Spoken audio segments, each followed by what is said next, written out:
먼저 양의 기본적 특성을 설명드리겠습니다.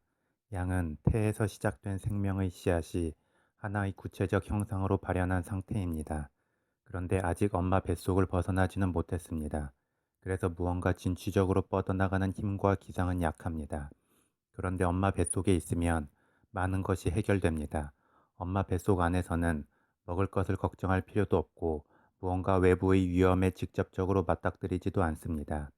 그래서 적극적이고 독립적으로 세상을 개척하는 힘은 약하지만 그 자체로 어느 정도는 완벽한 상태라 할 수 있습니다.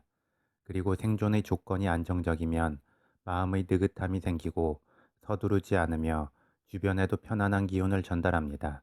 이는 역으로 양의 기운이 강한 사람은 너무 조급하게 움직이기보다 차분하고 진중하게 움직여야 더 좋다는 의미도 됩니다.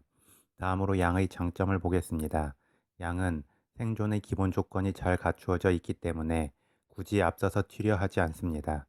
그래서 어떤 특출난 재능 발현은 없지만 안정적이고 꾸준함이 있습니다. 이는 긍정적으로 작용하면 부안해동하지 않는 진득함과 무게감으로 나타나기도 합니다. 더불어 마음의 여유가 있으면 주변에도 그 기운을 전달하게 됩니다. 그만큼 양의 기운은 주변을 편안하게 해주기 때문에 인간관계에 있어서도 둥글둥글하게 됩니다. 또한 이미 주어진 안정감을 잃고 싶어 하지 않기 때문에 굳이 무리수를 두지 않습니다. 그래서 어떤 극단적인 사건과 사고를 미리 방지하면서 자신의 것을 보호하게 됩니다. 이는 다르게 표현하면 투쟁적 기질보다 평화주의적 기질이 더 크다 할 수 있습니다. 다음으로 양의 단점을 보겠습니다. 양의 기운은 엄마의 뱃속에 있는 안정된 상태입니다. 그리고 그 안정된 상태는 계속 유지하고 싶은 마음이 생기게 됩니다.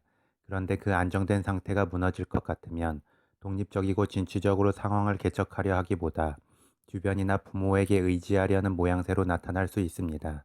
또한 양의 흐름은 생존의 기본 조건이 주어진 상태이기 때문에 집요한, 집요한 간절함이 부족합니다. 따라서 양의 기운이 부정적으로 작용하면 근성과 인내심이 부족하고 자기 고집만 내세울 수 있습니다. 또한 젊을 때에는 도발적인 나쁜 남자나 나쁜 여자 스타일이 인기를 얻는 경우가 많지만 중년이 되어 연륜과 경험이 쌓이면 편안함을 주는 호인 스타일이 인기를 얻게 됩니다. 그리고 이러한 중년의 편안한 호인의 느낌을 주는 것이 양의 기운이 되기 때문에 일견에서는 양의 기운이 강하면 중년 무렵에 이성관계에서 구설수가 생길 수 있다고 말하기도 합니다.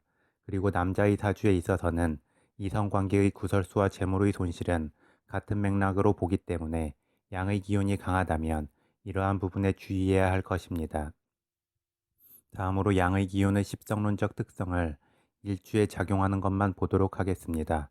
화면에 보시는 것처럼 갑술일주, 을미일주, 경진일주, 신축일주가 있습니다. 먼저 갑술일주와 을미일주에게 양의 기운은 편재로 작용합니다. 편재는 불규칙적인 재물이나 목표의 흐름입니다. 또한 멈춰있는 표적이 아닌 움직이는 표적입니다. 그래서 얻으면 크게 얻고 잃으면 크게 잃을 수 있고 움직이는 표적이기 때문에 강력하게 붙잡으려 하거나 아니면 확 포기하거나 할 수 있습니다. 그만큼 갑술일주와 을미일주는 늑대가 집요하게 사냥감을 추적하거나 선인장이 끈질기게 사막에서 살아남는 것과 같은 근성을 갖추게 됩니다. 또한 어떻게든 자신이 원하는 것을 얻고자 하는 목표의식이 있기 때문에 자연스럽게 관계의 영역이 넓어질 수 있고 필요에 따라 충분히 타협도 가능하게 됩니다. 한편 갑술일주나 을미일주는 척박함 속에서 성장해야 하기에 양의 기운의 기본적 특성인 안정감이 처음부터 주어져 있지 않습니다. 하지만 십성론적 관점에서 편재의 기운이 12운성론의 양의 기운과 함께 작용한다는 것은 양의 기운의 기본적 특성인 안정감을 쟁취하기 위하여 열심히 나아감을 뜻한다고 할 수 있습니다. 다음 경진일주와 신축일주에게 양의 기운은 편인으로 작용합니다. 편인은 주관적 자기믿음, 편향적 확신, 비판적 수용의 기운입니다. 그만큼 세상을 받아들인 데 있어서 중간에 필터가 존재하는 것과 같습니다. 그래서 어떤 배움이나 발전, 성장에 있어서도 속도가 빠르지 않지만 탄탄하고 단계적입니다. 또한 이는 엄마 뱃속의 아기가 세상을 엄마라는 필터를 통해 걸러서 받아들이는 느낌과 유사합니다. 그래서 경진일주와 신축일주는 내면에 고집스럽고 주관적인 자기만의 세상을 구축하게 되고 그 안에서 편안함을 느끼기도 하지만 또 그 기준으로 다시 세상을 바라보게 됩니다.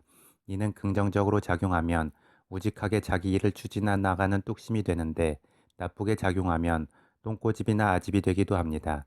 그럼에도 불구하고 경진일주와 신축일주는 주변에서 뭐라 하든 아랑곳하지 않고 자기만의 세상에서 꾸준히 에너지를 받고 평안함을 느끼게 됩니다. 또한 본인 마음의 평안함과 자기 확신을 필요로 하는 주변 사람들이 있다면 언제든 공유하고 나눠줄 준비가 되어 있습니다. 그래서 주변으로 사람들이 모이고 본인 스스로도 주변을 품게 됩니다. 결국 12운성론의 양의 특성을 가장 잘 보여주는 일주를 꼽자면 경진일주와 신축일주가 될 것 같습니다. 마지막으로 양의 기운의 해석에 대한 편견을 보겠습니다. 양의 기운이 년지에 작용하면 부모와의 인연이 약하고 다른 부모 밑에서 양자가 되어 들어갈 수 있다고도 말합니다.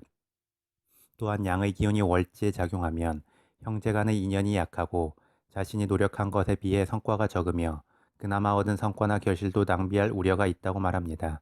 그리고 양의 기운이 일지에 작용하면 일찍 부모와 떨어져 사는 경우가 생길 수 있고 부부 간의 인연이 약할 수 있다고 말합니다. 마지막으로 양의 기운이 시지에 작용하면 어떤 성과를 보기까지 시간이 오래 걸리고 자식과의 동거 운이 약하긴 하지만 대신 말년에 자녀들을 통해 복을 받을 수 있다고 말합니다. 그런데 사주의 각 지지에 작용하는 양의 기운만 가지고 인생 향방의 좋고 나쁨을 단정적으로 가늠하기는 어렵습니다. 다만 양의 기운이 자기 고집이 강한 만큼 그 강한 고집과 확신 속으로 외부의 사람들을 끌어오기도 하지만 또 가족과 같은 내부의 사람들을 밀쳐낼 수는 있습니다. 또한 강한 자기 확신과 고집은 유연성과 융통성이 약하기 때문에 제대로 발현하자면 역시나 시간의 흐름이 필요하다 하겠습니다. 그리고 지지의 합과 충에 근거하여 양의 기운은 사나 건록과 만났을 때 좋고 쇠와 만나면 안 좋다고 말합니다. 하지만 이 역시 지지의 합과 충에만 근거하여 관계성이나 인생 전체를 단정할 수 없고 합은 무조건 좋으며 충은 무조건 나쁘다고도 할 수 없습니다. 다만 양의 기운이 사주 전체에서 주도적일 때에는 사의 기운이나 건록의 기운과 어울림이 좋을 수 있고 쇠의 기운은 적절한 거리감을 유지할 때에는 긍정적이지만 너무 가깝게 기운이 붙거나 공통의 목표를 추구할 때에는 충돌이 생길 수 있습니다.